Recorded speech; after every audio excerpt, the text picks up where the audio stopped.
Welcome again, everyone, to K3KTB Ham Radio. I'd like to welcome you again. I thank you for joining me. Please hit the like and subscribe if you like this video.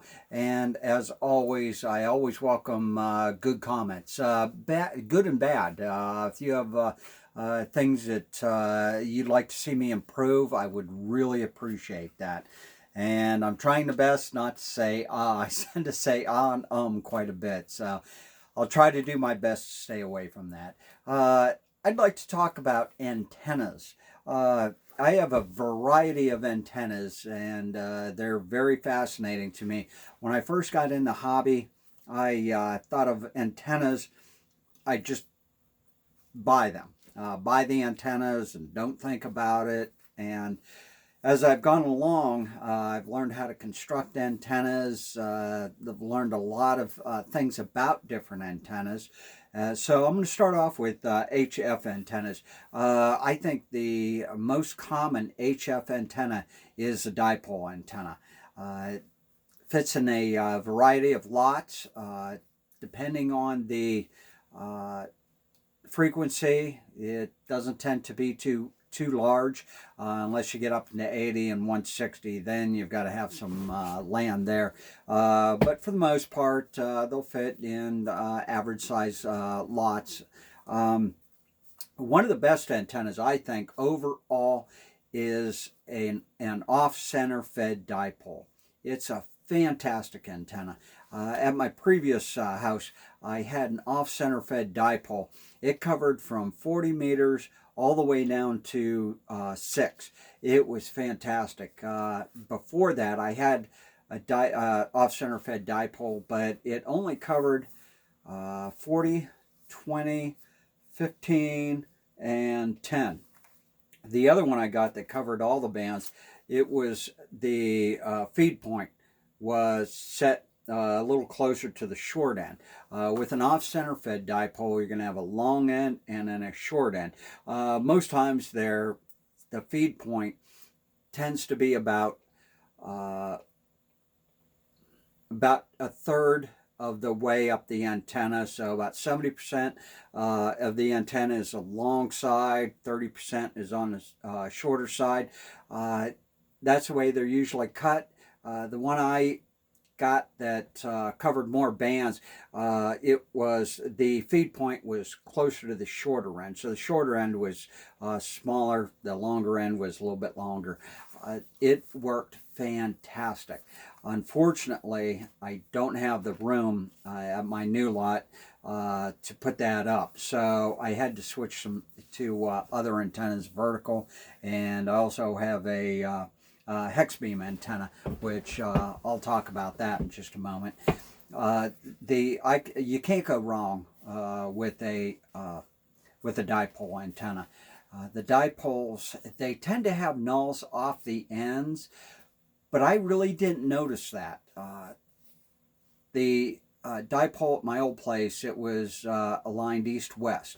I had no problem getting south, not too many problems getting north. There's not too much to go north to. It depends. Greenland, Iceland, things like that from my location. But I was able to get right to California. That's directly west off the end of the antenna and into Europe very well. And that was off the other end of the antenna. I did have it up about 30 feet in the air, which isn't too low to the ground, but it's not too high either. But it worked. It worked just great for me, and I was so happy. I also had an 80 meter dipole. It was a shortened dipole, though. This dipole has traps on it, so it physically makes the antenna shorter. It works, though. It works very well. I have it here at my new location, and it's about the saddest looking antenna that you could possibly see. It's supported about 25 feet in the air. The legs on the dipole, they tend to droop down and then up towards the ends, but it works. With a trap dipole, though, especially on 80 meters, it's very narrow banded. Has real high Q, so you're only going to get that sweet spot in a very narrow area. Once spring comes, I'm going to adjust it. I think I can get it higher and get it stretched out longer. So I think it'll work a little bit better there, but I'm very happy with the performance. It takes some tuning. I've really got to take my time and work at it to get it tuned a little higher in the band, more than the 75 meter, and tends to be where I work. That's where I'll eventually get it tuned to once I get it up higher and get the legs stretched out a little bit. Dipoles are fantastic antennas. Because I couldn't put my off-center fed dipole up, I decided to get a vertical antenna. I've always heard good things about vertical antennas. The radiation angle tends to be very flat. They're good for DX. The only disadvantage with a vertical antenna is that they radiate in all directions, and I've heard they radiate poorly in all directions. It's very effective, the one I have. The antenna I have is a DX Commander. I believe it's not really a traditional vertical HF antenna. I've heard it described as more as a fan dipole, only put vertical. It has radials. If you have a vertical, you're going to need ground radials. I was lucky when I put the antenna up, I laid the radials out. I used staples. They were biodegradable staples that I got from DX Engineering. So after a while, they'll biodegrade and they won't be in the yard anymore. But my grass grew over those radials very quickly. Within I'd say about 6 weeks, all those radials were covered. You couldn't see them at all. So those were in there. You don't have to worry about mowing over them for the time while they were still up and visible. I just took a weed trimmer and let the grass grow high and just trim the grass real high. That way I didn't have the chance of mowing over the radials. That would not have been a good thing. Then it's out in the middle of the yard, so I had to run coax. I had coax that you could direct bury, and that's what I did. It's only an inch or maybe 2 at most under the ground. But that antenna works very, very well. And I think a very important thing with those, with a vertical antenna, is the radials. I don't have many. I believe I have 30 radials. They're all about the same size. I believe they're about 3 meters in length. And it performs really, really well. Performance of antennas. I think the performance of an antenna has to do with the ground, the surrounding area. My backyard is very small, so there's a number of trees on the one far end. The house here, right up next to it, it's basically east and west, where it's more open.